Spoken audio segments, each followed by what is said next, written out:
ठीक है माता जी, शुरू करते हैं। आज हम करेंगे अध्याय 11। तो आज हम कर रहे हैं श्रीमद् भगवद गीता यथारूप। इसमें 18 अध्याय हैं, 700 श्लोक हैं। और अभी हम आज करेंगे अध्याय 11 विराट रूप और श्लोक संख्या 3। तो एक अभी बार तक सभी हमने माता जी का स्वागत करेंगे हरे कृष्ण महामंत्र बोलकर। हरे कृष्णा हरे कृष्णा कृष्णा कृष्णा कृष्णा कृष्णा हरे कृष्णा हरे हरे हरे हरे राम राम राम हरे राम हरे हरे कृष्ण माता जी नमस्कार। तो अभी हरे हमने कृष्णा। पढ़ा है 10वां अध्याय श्री भगवान का ऐश्वर्य। तो इस अध्याय में हमने देखा है कि अर्जुन भगवान से पूछता है कि आप कुछ ऐसा बताएं कि जिससे वो भगवान का चिंतन कर सके। तो यहाँ पर भगवान ने उनको बताया था कि हे महाभाव अर्जुन, और आगे सुनो, चूंकि तुम मेरे प्रिय सखा हो तो मैं तुम्हारे लाभ के लिए ऐसा ज्ञान प्रदान करूंगा जो अभी तक मेरे द्वारा बताए गए ज्ञान से श्रेष्ठ होगा। तो जब अर्जुन ने पूछा तो भगवान उसको बता रहे हैं कि जितना भी मैंने अब तक तुम्हें ज्ञान दिया है उस ज्ञान से श्रेष्ठ होगा जो मैं अभी तुम्हें बताने जा रहा हूँ। तो भगवान ने अपनी विभूतियों के बारे में इस चैप्टर में बताया है। काफी सारी विभूति भगवान ने बताई है, और फिर भी भगवान क्या कह रहे हैं कि ये तो एक अंश मात्र ही है, क्योंकि इतनी विभूतियां हैं भगवान की, असंख्य विभूतियां हैं जिनकी कोई गिनती नहीं कर सकते। भगवान ने थोड़ी सी विभूतियों के बारे में यहाँ पर चर्चा की थी, जो कि उनका सिर्फ एक अंश मात्र थी। तो अब हम पढ़ेंगे आज 11वां अध्याय। तो इसमें फिर अर्जुन की और जिज्ञासा होती है। विभूतियों के बारे में जानने के बाद फिर अर्जुन कहते हैं कि अब मैं संतुष्ट हो गया हूँ, मेरा मोह दूर हो गया है। लेकिन अब जो कुछ और लोग भी हैं वो कैसे मानेंगे? जब तक कोई प्रमाण नहीं होगा हमारे पास तो वो हमें पर यकीन नहीं करेंगे। मान लीजिए कोई हमसे कुछ पूछता है और हम उसका जवाब देते हैं, वो मना करता है, लेकिन हम उसको जब प्रमाण दिखाते हैं, भाई फलाने फलाने श्लोक में ऐसे ऐसे बता रखा है, तो वो फिर मानेगा बात को। हाँ भाई, शास्त्रों में लिखा हुआ है। तो फिर अर्जुन उनसे पूछते हैं कि अब आप मुझे कुछ ऐसा बताएं कि भाई किसी को मैं बता सकूं, है ना। हर लोग तो ऐसा नहीं है, प्रत्येक व्यक्ति तो कभी यकीन करेगा, तो प्रमाण होना चाहिए। तो अब भगवान उनको विराट रूप दिखाएंगे अपना।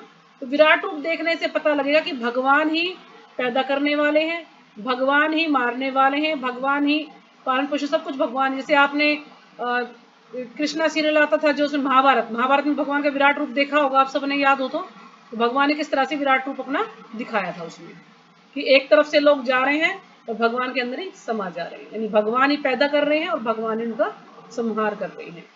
जितने भी देवी देवता हैं या जो भी भगवान के विस्तार हैं, ये सब भगवान ने उन सबको सेवा दी हुई है। करने वाले तो कृष्ण ही है, लेकिन जितने भी गर्भोदकशाही विष्णु है, क्षीरोदकशाही विष्णु है, जितने भी ये विष्णु हैं या शिव जी हैं, प्रत्येक ब्रह्मांड में एक शिव जी बताया गया है। प्रत्येक ब्रह्मांड में एक शिव जी है, एक ब्रह्मा जी है, और भी देवी देवता हैं प्रत्येक ब्रह्मांड के अंदर है। सिर्फ कृष्ण एक ही है ना, कृष्ण एक ही है। तो कृष्ण ने ही सबको ये अलग अलग रूप बनाए हैं अपने, और सबको सेवा दी है भगवान ने। तो जो भी भगवान के माता जी अवतार जैसे हैं। हाँ जी बोलिए। प्रत्येक ब्राह्मण उसमें है ब्रह्मांड में, तो जैसे एक में शेरा वाली माँ, एक में गणेश, ये तो फिर दूसरे में और कोई है या सब में सब मिलेंगे? सब में सब मिलेंगे माता जी। जब शिव जी भी, हम सोचते थे कि एक है, शिव जी भी प्रत्येक ब्रह्मांड में अलग शिव जी है, तो फिर ये तो सारे देवी देवताओं से ही मिलेंगे। और ऐसा भी नहीं, जैसे अब मान लीजिए यहाँ पर चैतन्य महाप्रभु आए कलयुग में, उन्होंने लीलाएं की, तो अब चैतन्य महाप्रभु चले गए तो कोई और किसी रूप में आएंगे, तो जैसे ये चैतन्य महाप्रभु लीला किसी दूसरे रूप में भी चल रही होगी, किसी दूसरे ब्रह्मांड में चल रही होगी। अब यहाँ पर मान लीजिए त्रेता युग आता है, तो वहां पर भी कोई द्वापर युग चल रहा होगा। अलग अलग ब्रह्मांड में अलग अलग लीलाएं भगवान की निरंतर लीलाएं होती रहती हैं। ऐसा नहीं है कि भगवान अब छोड़कर चले गए तो लीलाएं समाप्त होगी, नहीं। अब ये लीला दूसरे उसमें हो रही होंगी, दूसरे ब्रह्मांड में हो रही होंगी। जैसे ये भी सुनने में आया था कि अब कई बार जो चतुर्युग आया था उसमें त्रेता युग तो आया ही नहीं था, ये भी बोल रहे हैं कुछ लोग। कुछ ये भी बोल रहे हैं कि द्वापर पहले आ गया, त्रेता बाद में आया था। तो यानी ये अलग अलग शास्त्र में, तो अलग अलग ब्रह्मांड में अलग अलग लीलाएं चलती रहती हैं भगवान की। भगवान की लीलाएं कभी बंद नहीं होती, हमेशा निरंतर चलती रहती हैं। अब यहाँ पर नहीं है तो दूसरे ब्रह्मांड में है, दूसरे तीसरे ब्रह्मांड में है, तो चलती रहती है भगवान की लीलाएं। तो इस प्रकार से आज हम पढ़ते हैं श्लोक संख्या 1, अर्जुन उवाच। अब अर्जुन ने भगवान का पूरी सारी बातें सुनी, सारी विभूतियों के बारे में सुना। अब अर्जुन कुछ और प्रश्न भगवान से कर रहे हैं। अर्जुन उवाच मत अनुग्रहे परमं गुह्यम अध्यात्म संगीतम यत् तवया उक्तम वचः तेन मोह अयम विगतः मम। तो जो भी माता जी पढ़ना चाहे पढ़ सकती है।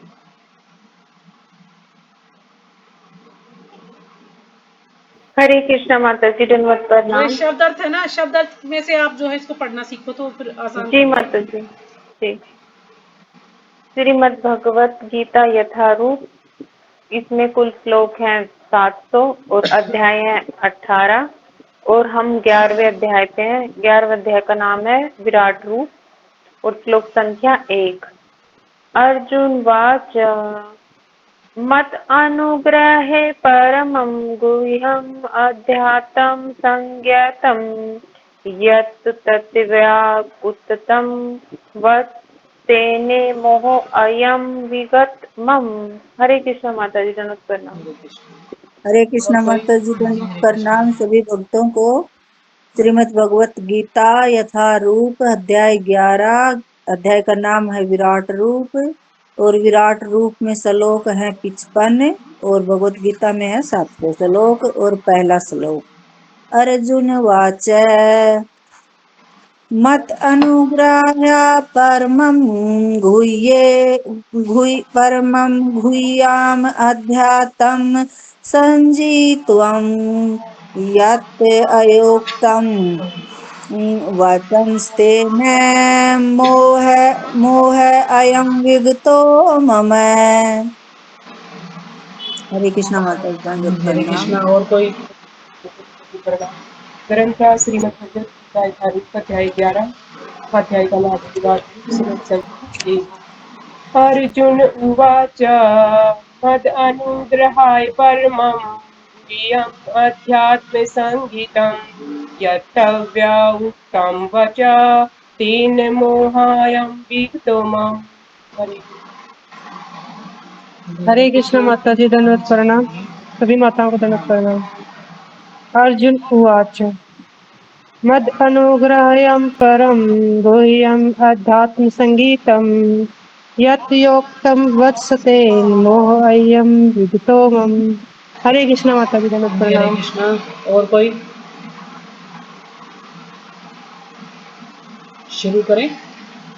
शब्द अर्थ। अर्जुन उवाच, अर्जुन ने कहा, मत अनुग्रहाय, मुझ पर कृपा करने के लिए, परमम परम, गुह्यम गोपनीय, अध्यात्म आध्यात्मिक, संगीतम नाना नाम से जाना जाने वाला विषय, यत जो, तविया आपके द्वारा, उत्तम कहे गए, वचह शब्द, तेन उससे, मोह मोह, अयम यह, विगत है हट गया, मम मेरा।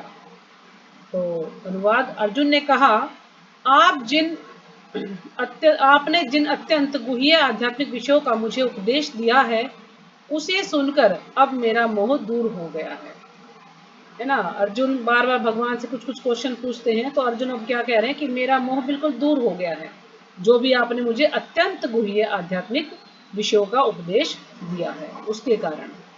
तो तात्पर्य श्रीपाद जी के द्वारा, श्रीपाद जी के द्वारा इस अध्याय में कृष्ण को समस्त कारणों के कारण के रूप में दिखाया गया है।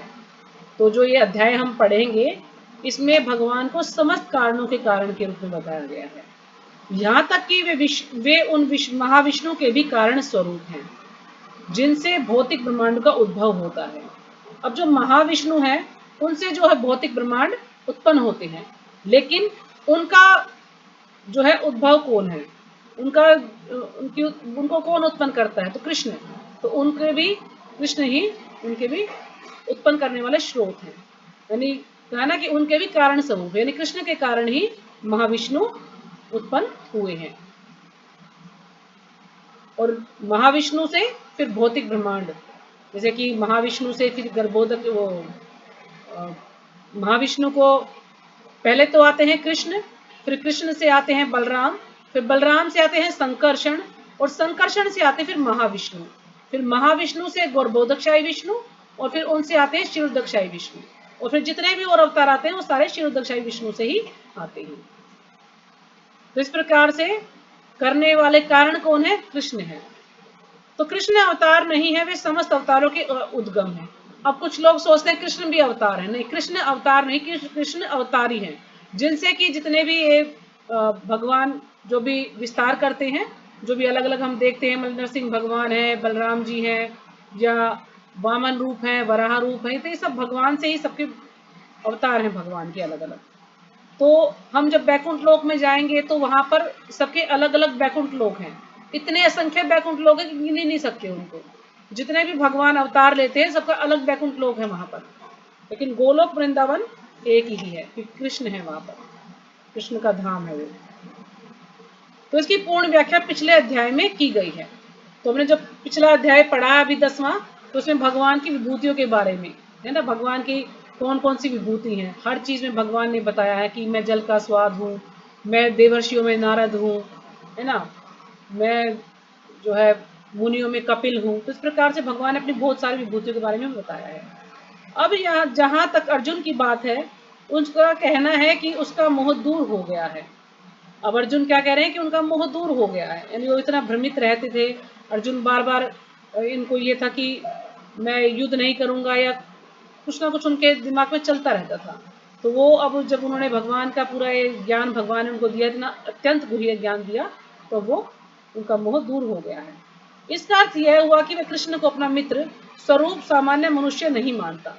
अब तक वो कृष्ण को अपना मित्र मान रहा था, है ना, या मेरा संबंधी है, या मेरा सखा है, लेकिन अब जो है वो अर्जुन को सामान्य अर्जुन जो है भगवान को सामान्य मनुष्य नहीं मानता, अपितु उन्हें प्रत्येक वस्तु का कारण मानता है। क्योंकि अब अर्जुन को पता लग गया है कि प्रत्येक वस्तु के कारण कौन है, कृष्ण ही है। और जब तक उससे पहले वो उनको सिर्फ अपना मित्र मानता था कि मेरे मित्र है, लेकिन उन्हें पता लग गया कि ये वास्तव में परम पुरुषोत्तम भगवान है और प्रत्येक वस्तु के कारण यही है। अर्जुन अत्यधिक प्रबुद्ध हो चुका है। अर्जुन जो है बहुत ज्यादा जागृत हो चुका है, बहुत ज्यादा उसको ये सब ज्ञान हो चुका है, और उसे प्रसन्नता है कि उसे कृष्ण जैसा मित्र मिला है। किंतु अब वह यह सोचता है कि भले ही वह कृष्ण को हर एक वस्तु का कारण मान ले, किंतु दूसरे लोग नहीं मानेंगे। अब कृष्ण अर्जुन तो भगवान को प्रत्येक वस्तु कारण मानता है, लेकिन अर्जुन ये सोचता कि मैं तो प्रत्येक वस्तु कारण मानता हूँ, है ना, वो तो क्योंकि भगवान का शुद्ध भक्त है, वो तो सिर्फ भगवान की लीला में भगवान का सहयोग कर रहा है। लेकिन ये जो भी ज्ञान है ये सब हम जैसे सामान्य व्यक्तियों के लिए है। तो इसलिए अर्जुन कह रहा है कि अगर दूसरे लोग नहीं मानेंगे तो। अतः इस अध्याय में वह सबों के लिए कृष्ण की अलौकिकता स्थापित करने के लिए कृष्ण से प्रार्थना करता है कि वे अपना विराट रूप दिखलाए। यानी भगवान से क्यों प्रार्थना करता है कि ताकि और भी जो लोग हैं वो भगवान की दिव्यता को समझ जाएं, भगवान की अलौकिकता को समझ जाएं। इसके लिए वो कहते हैं कि वो अपना विराट रूप आप मुझे दिखाइए, मैं आपका विराट रूप देखना चाहता हूँ। वस्तुतः जब कोई अर्जुन की ही तरह कृष्ण के विराट रूप का दर्शन करता है तो वह डर जाता है, किंतु कृष्ण इतने दयालु हैं कि इस स्वरूप को दिखाने के तुरंत बाद वे अपना मूल रूप धारण कर लेते हैं। यानी विराट रूप ऐसा है कि जो भी देख लेगा वो डर जाएगा। अर्जुन भी जब एक बार देखता है तो अर्जुन भी देखता रहता है कि कैसा रूप है भगवान का। तो इसलिए भगवान इतने दयालु हैं कि एकदम से उस रूप को दिखाने के बाद तुरंत से मूल रूप धारण कर लेते हैं। उस रूप को सिर्फ 1 मिनट के लिए दिखाते हैं और फिर अपना जो सामान्य रूप है भगवान का जिसमें हमेशा रहते हैं वही रूप धारण कर लेते हैं। तो ये जो विराट रूप बताया गया है ये काल्पनिक रूप बताया गया है, मतलब ये कुछ समय के लिए होता है, ये परमानेंट रूप नहीं है भगवान का, है ना। भगवान का जो परमानेंट रूप है वो क्या है, श्याम सुंदर। भगवान हमेशा श्याम सुंदर यानी 2 भुजा में ही भगवान रहते हैं अपने धाम में। तो ये सिर्फ थोड़ी देर के लिए होता है ये, ताकि बस अर्जुन की इच्छा थी, उसकी इच्छा को पूरा करने के लिए। अर्जुन कृष्ण के इस कथन को बार बार स्वीकार करता है कि वे उसके लाभ के लिए ही सब कुछ बता रहे हैं। अब अर्जुन को ये भी ज्ञात है, ये भी पता है उनको कि भगवान जो भी कुछ बता रहे हैं ये सब उसके लाभ के लिए ही बता रहे हैं, इसमें उसका कुछ ना कुछ फायदा ही है। अतः अर्जुन इसे स्वीकार करता है कि यह सब कृष्ण की कृपा से घटित हो रहा है, यानी जो भी कुछ घटता है वो सब कृष्ण की कृपा से ही घटता है ना। हम लोग कुछ भी योजनाएं बनाते हैं, हम ये करेंगे वो करेंगे, लेकिन होता क्या है, जो भगवान को मंजूर होता है वही होता है। भगवान को जो करना होता है हमारी सारी योजना विफल हो जाती है, लेकिन भगवान को जो करना वही होता है। तो इसलिए करने वाले कौन है, भगवान ही है करने वाले। अब उसे पूरा विश्वास हो चुका है कि कृष्ण समस्त कारणों के कारण है और परमात्मा के रूप में प्रत्येक जीव के हृदय में विद्यमान है। यानी उसको अब पता लग गया है कि भगवान ही है सब कुछ करने वाले, और जितने भी जीव हैं सबके हृदय में परमात्मा रूप में विद्यमान है भगवान। तो दूसरा श्लोक पढ़ते हैं। भव अपययो हि भूतानां श्रुतो विस्तरशः मया त्वतः कमलयत अक्षय महात्म्यम् अपि च अव्ययम्। पढ़िए जो माता जी पढ़ना चाहिए। हरे कृष्णा माता जी, दंडवत प्रणाम। श्लोक संख्या 2। भव अपेयो हि भूतानां श्रुतो विस्तरशो मया तत्वतः कमल पात्रक्षा महात्म्य अपि च अव्ययम्। हरे कृष्णा माता जी, दंडवत प्रणाम। हरे कृष्णा माता जी, सभी भक्तों जी को कोटि कोटि प्रणाम। ग्रंथराज श्रीमद् भगवत गीता यथारूप अध्याय 11 श्लोक संख्या 2। भव अपयो हि भूतानां श्रुतो विस्तरसो मया त्वतः कल्पत्राक्षा महात्म अपि च अव्ययम्। यह दिखाई थी जब ये टेस्ट हुए ना, यह दिखाई थी उस टाइम। हाँ जी पढ़िए माता जी, रमा माता जी, तो श्लोक का पढ़ना है तो पढ़िए। मेरा माइक खुल रहा है। हरे कृष्ण माता जी, दंडवत प्रणाम। हाँ जी हरे सभी माताओं को कृष्ण। दंडवत प्रणाम। भव अपयो हि भूतानां श्रुतो विस्तरशो मया तवतः कमलपत्र अक्ष महात्म्य अपि चावयम्। हरे कृष्ण माता जी, दंडवत प्रणाम। हरे कृष्ण माता जी, दंडवत प्रणाम। अध्याय 11 श्लोक संख्या 2। भव अपयो हि भूतानां श्रुतो विस्तरशा मया तवता पत्रक्षे महात्म्यम् अपि च अव्ययम्। हरे कृष्ण।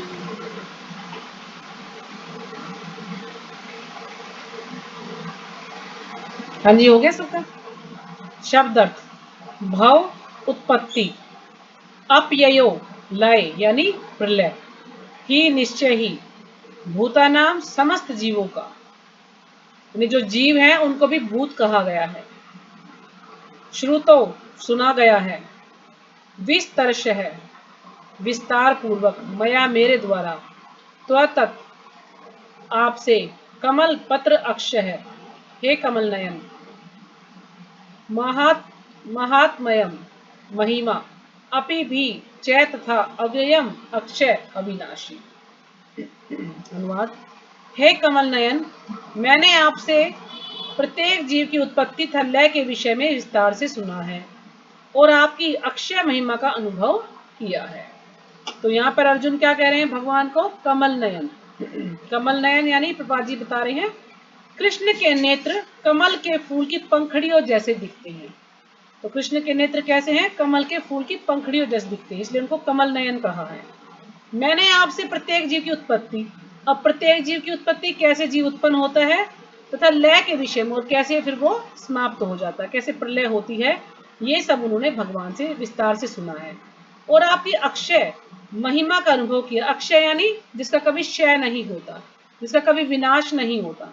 तो ऐसी महिमा का अनुभव किया जिसका कभी भी विनाश नहीं होता है। तो तात्पर्य श्रीपाद जी के द्वारा। श्रीपाद जी की जय।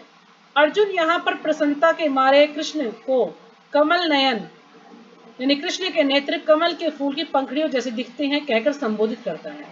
कृष्ण इतना प्रसन्न है कि भगवान को कमल नयन कहकर संबोधित करता है, क्योंकि उन्होंने किसी पिछले अध्याय में उसे विश्वास दिलाया है। क्योंकि उन्होंने जब पिछला अध्याय हमने किया 10वां, उसमें भगवान ने उनको विश्वास दिलाया है, अहम कृतसनस्य जगतः प्रभवः प्रलय सत्ता, मैं इस संपूर्ण भौतिक जगत की उत्पत्ति तथा प्रलय का कारण हूँ। तो भगवान ने इसको बताया कि प्रत्येक वस्तु की उत्पत्ति और उसका लय होना, उसकी प्रलय होना, उसी का सबका कारण मैं ही हूँ। तो अर्जुन इसके विषय में भगवान से विस्तार पूर्वक सुन चुका है। अब अर्जुन तो अच्छे से ज्ञान ले चुका है, भगवान ने उसको पूरा विस्तार से सब कुछ समझा दिया है। तो अर्जुन को यह भी ज्ञात है कि समस्त उत्पत्ति तथा प्रलय के कारण होने के अतिरिक्त वे इन सब से पृथक रहते हैं। तो अर्जुन ने यह भी सुना है कि प्रत्येक वस्तु का कारण भगवान ही है, लेकिन भगवान उससे अलग रहते हैं। यानी भगवान, ये नहीं कि भगवान उससे प्रभावित होते हैं, तो भगवान उससे अलग रहते हैं। यानी वही अचिंत्य भेदाभेद, भगवान ही कारण है, भगवान ही करने वाले, लेकिन भगवान उसे पृथक भी रहते हैं। भगवान पर उस चीज का कोई प्रभाव नहीं पड़ता है। जैसा कि भगवान ने 9वें अध्याय में कहा है कि वे सर्वव्यापी हैं, तो भी वे सर्वत्र स्वयं उपस्थित नहीं रहते। अब भगवान कह रहे हैं 9वें अध्याय में कि वो सर्वव्यापी हैं, तो भी वे सर्वत्र स्वयं उपस्थित नहीं रहते। यही कृष्ण का अचिंत्य ऐश्वर्य है, जिसे अर्जुन स्वीकार करता है, उसने भली भांति समझ लिया है। यानी भगवान का अचिंत्य स्वरूप है ये, यानी वही अचिंत्य भेदाभेद है भी और नहीं भी है। और भगवान कह रहे हैं कि वो सर्वव्यापी हैं, तो भी वे सर्वत्र स्वयं उपस्थित नहीं रहते। यानी जैसे हमने पहले एक श्लोक पढ़ा था कि भगवान कह रहे थे कि जितने भी जीव हैं सब भगवान में हैं, लेकिन भगवान किसी में भी नहीं है। कहने का अर्थ ये है कि सब के आश्रय कौन है? कृष्ण है सबके आश्रय, लेकिन उनका आश्रय कोई नहीं है। इसलिए भगवान कह रहे हैं कि सारे जीव मुझ में स्थित हैं, लेकिन मैं उनमें स्थित नहीं हूँ। यानी सब भगवान पर आश्रित हैं, भगवान किसी पर भी आश्रित नहीं है। इसलिए यहाँ भगवान वही कह रहे हैं कि वही सर्वव्यापी है, लेकिन तो भी वे सर्वत्र स्वयं उपस्थित नहीं रहते, कि हर जगह वो स्वयं उपस्थित नहीं रहते। क्यों? क्योंकि जो उनकी अचिंत्य शक्तियां हैं, उनके अचिंत्य ऐश्वर्य हैं, जो भी कार्य है उनकी शक्तियों के द्वारा होता है। तो भगवान जो है सब जगह है भी और भगवान नहीं भी है। तो ये है अचिंत्य भेदाभेद। तो अगला श्लोक है तीसरा। एवं एतत् यथा आतत् त्वम् आत्मानं परम ईश्वर द्रष्टुम इच्छामि ते रूपम ऐश्वरम पुरुष उत्तमम। पुरुष है उत्तम। हरे कृष्ण माता जी। श्लोक संख्या 3। एवं एतत् यथा अथं तत्त्वम् आत्मनः परमेश्वरं दृष्टुम् इच्छामि ते रूप ईश्वरं पुरुष उत्तम। हरे कृष्ण माता हाँ जी, हरे जी। कृष्ण। और कोई पढ़े तो पढ़े। हरे कृष्णा माता जी सभी हाँ जी, हरे भक्तों कृष्ण। को प्रणाम। अध्याय 11 संख्या 3। एवं एतत् आख्यात्वम् आत्मानं परम ईश्वर द्रष्टुम् इच्छामि ते रूपम् ईश्वरं पुरुष उत्तम। और कोई? हरे हाँ कृष्ण जी, हरे माता जी। कृष्ण माता जी पढ़िए। श्लोक संख्या 3। एवं एतत् एथा आतत् तवम् आत्मानं परम ईश्वर द्रष्टुम् इच्छामि ते रूपम् ऐश्वर्यं पुरुषोत्तम। हरे कृष्ण। दंडवत प्रणाम सभी भक्तों को। हाँ जी, हरे कृष्ण। श्लोक संख्या 3।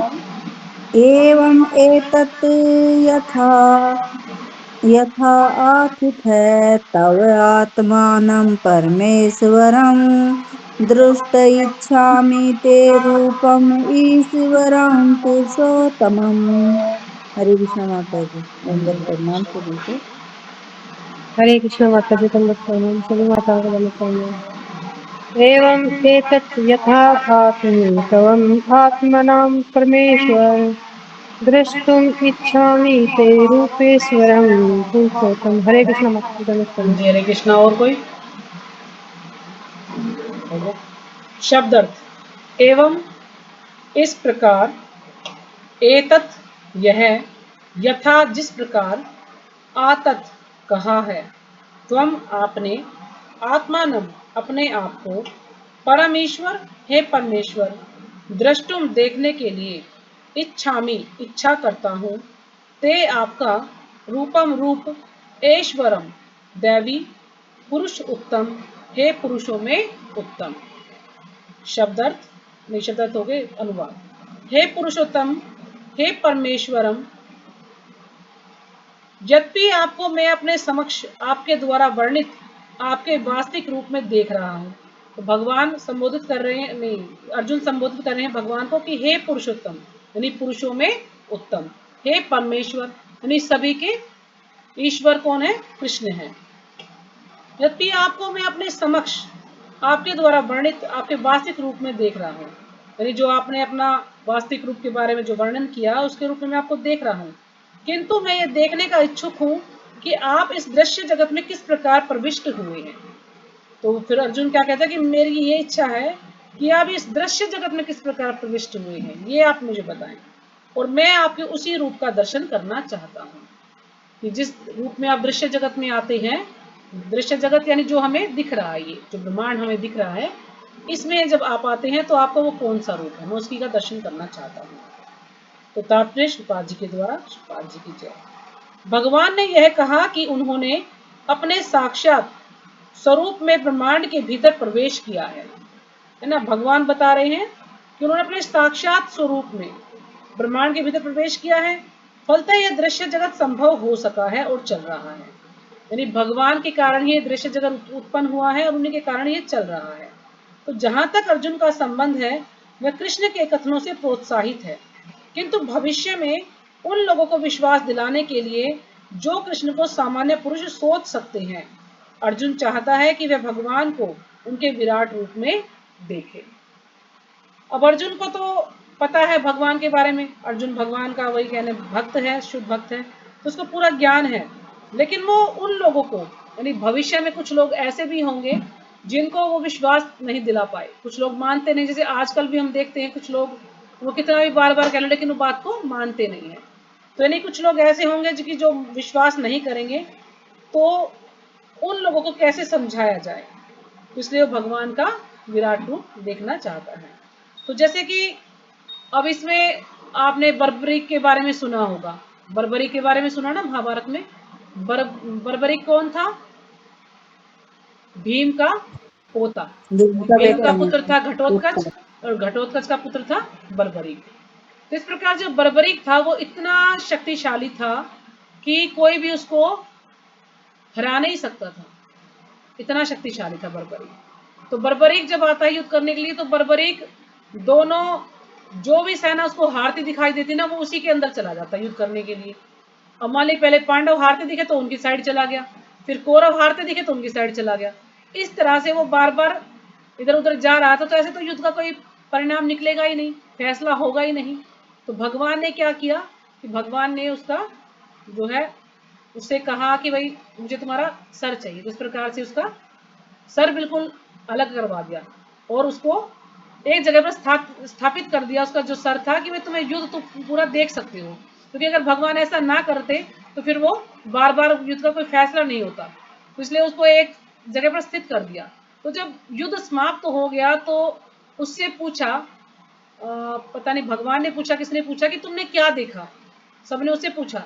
तो उसने बताया कि मैंने देखा कि कृष्ण ही युद्ध कर रहे हैं और कृष्ण ही सभी का वध कर रहे हैं, और जो भी कार्य सब कृष्ण ही कर रहे हैं। तो भीम ने पूछा, तो भीम ने कहा कि तो फिर मैं इतने सारे योद्धाओं को मैंने मारा, तो फिर मैंने नहीं मारा?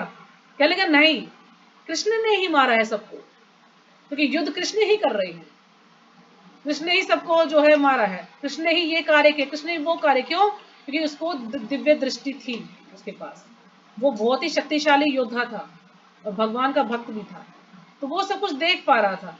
अब ये सब सोच रहे हैं कि हम तो इतने बड़े योद्धा थे, हमने ये करा, लेकिन वो कह रहा है किसी ने कुछ नहीं किया, सब कुछ भगवान ने ही किया है। क्योंकि जब अर्जुन को भगवान लेकर जाते हैं युद्ध स्थल में, तो अर्जुन भी युद्ध करने के लिए मना करता है कि मैं अपने सारे इन लोगों को, मेरे सारे संबंधी इनको कैसे वध कर सकता हूँ। तो भगवान कहते हैं कि तुम तो सिर्फ एक माध्यम हो, करने वाला तो मैं ही हूँ। तो भगवान ने कहा कि अगर तुम युद्ध ना भी लड़ोगे ना, तब भी ये सब लोग मारे जा चुके हैं। द्रौपदी को पहले ही बता दिया था कि सिर्फ 5 लोग बचेंगे, तुम्हारे 5 पांडव बचेंगे, बाकी सबकी मृत्यु होगी, कोई नहीं बचेगा युद्ध, ये पहले ही उनको बता दिया था। तो नहीं, करने वाले तो भगवान ही हैं। तो जैसे एक बार क्या हुआ था कि कुछ, अब मुझे याद नहीं आ रहा, तो कुछ मतलब तनिक गंधर्व थे या कोई थे, कुछ ऐसे आए थे, युद्ध करने के लिए, तो अर्जुन को उनके साथ युद्ध करना पड़ा। लेकिन क्या हुआ था कि उसमें अर्जुन ने उनको हरा दिया था, अर्जुन को, अर्जुन हार गए थे। तो अर्जुन को ये देखकर बड़ा दुख लगा था कि भाई मैं इतने सारे लोगों का मैंने वध किया, युद्ध लड़ा, ये करा वो करा, लेकिन अब मैं इन लोगों से हार गया। तो उसको फिर पता चला कि भगवान के कारण ही, भगवान जब तक इस धराधाम पर थे तो मेरी शक्ति थी, मेरा गांडीव जो है सब कार्य करता था, उसकी भुजाएं जो है बलशाली थी। लेकिन जैसे ही भगवान चले गए हैं तो वो बिल्कुल कमजोर हो गया है, उसकी सारी शक्ति चली गई है, वो कुछ नहीं कर पा रहा है। तो इसलिए युधिष्ठिर महाराज को भी वो कहता है कि मैं अब कुछ नहीं कर सकता हूं। क्यों? क्योंकि भगवान अपने धाम चले गए हैं।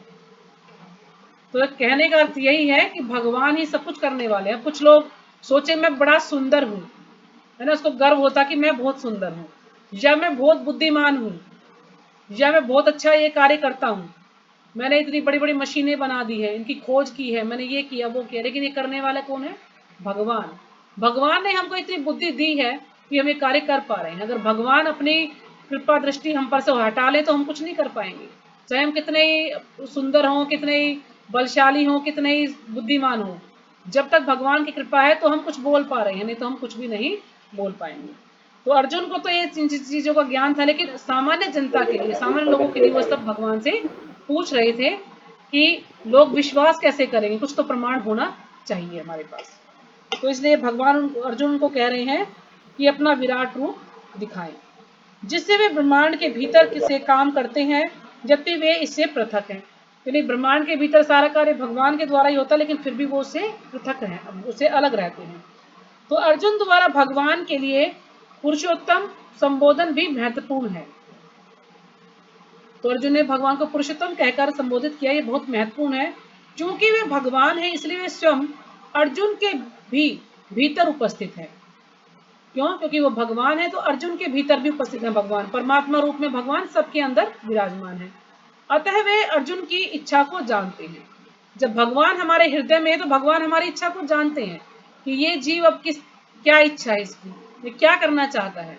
तो भगवान जो है उसमें हमारी सहायता करते हैं। अरे यदि कोई गलत कार्य करता है तो हमारे पास ऐसे जो है व्यवस्था कर देंगे भगवान की, हम गलत कार्य करेंगे। अगर हम भक्ति करना चाहते हैं, भगवान का नाम लेना, तो भगवान उसकी व्यवस्था कर देते हैं कि हाँ ये जीव मेरी तरफ आना चाहता है, मेरा नाम लेना चाहता है, तो उस तरह से भगवान व्यवस्था करते हैं, हम लोग भगवान का नाम ले पाते हैं। क्यों? क्योंकि भगवान हमारे हृदय में है, वो हमें देख रहे हैं। अतः वे अर्जुन की इच्छा को भी जानते हैं। वे यह समझते हैं कि अर्जुन को उनके विराट रूप का दर्शन करने की कोई लालसा नहीं है, क्योंकि वह उनको साक्षात देखकर पूर्णतः संतुष्ट है ना। भगवान ये चीज जानते हैं कि विराट रूप देखने की अर्जुन की कोई लालसा नहीं है, अर्जुन की कोई इच्छा नहीं है। क्यों? क्योंकि अर्जुन तो उनको साक्षात देखकर पहले से ही संतुष्ट है, पूरी तरह से संतुष्ट हो चुका है अर्जुन तो। किंतु भगवान यह भी जानते हैं कि अर्जुन अन्यों को विश्वास दिलाने के लिए ही विराट रूप का दर्शन करना चाहता है। यानी सब लोग विश्वास करें कि करने वाले भगवान ही हैं, इसलिए वो अर्जुन जो है भगवान का विराट रूप देखना चाहते हैं। अर्जुन को इसकी पुष्टि के लिए कोई व्यक्तिगत इच्छा न थी, यानी अर्जुन के लिए इसकी पुष्टि नहीं करना चाहते, कोई मतलब उसकी कोई निजी इच्छा नहीं थी अर्जुन की कि भाई ये पक्का हो जाए कि भगवान भगवान है या नहीं है। कृष्ण यह भी जानते हैं कि अर्जुन विराट रूप का दर्शन एक आदर्श स्थापित करने के लिए करना चाहता है, सिर्फ एक आदर्श स्थापित करने के लिए, दिखाने के लिए भी भगवान ही है सब कुछ करने वाले, ताकि और जो लोग हैं वो भी विश्वास कर पाए। क्योंकि भविष्य में ऐसे अनेक धूर्त लोग होंगे, है ना, ऐसे धूर्त होंगे, ऐसे पाखंडी लोग होंगे जो अपने आप को ईश्वर का अवतार बताएंगे, जो अपने आप को कहेंगे हम ईश्वर के अवतार। जैसे आजकल भी हम देखते हैं कि कुछ लोग ऐसे हैं जो थोड़ा सा कुछ चमत्कार कर देंगे कि कुछ सिद्धियां होती हैं उनके पास, तो फिर क्या वो बोलते हैं कि मैं भगवान हूँ, है ना। तो इसलिए जब भी कोई ऐसा व्यक्ति मिले तो उनको कहो कि विराट रूप दिखाओ आप भगवान हो तो, या आप गोवर्धन पर्वत को उठा के दिखाओ, तब हम मानेंगे कि आप भगवान हो। अतः लोगों को सावधान रहना होगा। जो कोई अपने को कृष्ण कहेगा उसे अपने दावे की पुष्टि के लिए विराट रूप दिखाने के लिए सन्नद्ध रहना होगा। यदि कोई अपने आप को कृष्ण कहेगा तो उसे अपने दावे की पुष्टि के लिए, यानी इसका दावा पक्का है या नहीं है, सही है या गलत है, तो विराट रूप दिखाने के लिए सन्नद्ध रहना होगा। तो हमेशा विराट रूप के लिए तैयार रहना होगा, तो उसको विराट रूप दिखाना पड़ेगा अगर वो अपने आप को भगवान कहता है तो। जैसे मैंने पहले बताया ना कि भगवान के समय में भी एक पौंड्रक आया था। द्वापर युग में उस समय पौंड्रक नाम का एक व्यक्ति था जो अपने आप को भगवान कहता था कि मैं भगवान हूँ। तो उसके भी 4 हाथ बताए जाते हैं, लेकिन वो सोचता कि मैं ये कर ले, वो कुछ कर नहीं पाया उनसे, और आखिर में भगवान ने ही उसका वध किया, जो अपने आप को भगवान कहता था। तो इसलिए कुछ बहुत लोग ऐसे हैं जो अपने आप को कुछ सिद्धियां प्राप्त कर लेते हैं और भगवान मानते हैं, लेकिन वो भगवान नहीं हो सकते। भगवान सिर्फ एक ही है और वो है कृष्ण भगवान। तो ठीक है, 9 बज गए हैं, समय भी हो गया है, यहीं पर विराम करते हैं। कल फिर हम आगे पढ़ेंगे। अगर किसी को हरे कुछ समझ कृष्ण नहीं आया माता जी। तो हाँ जी।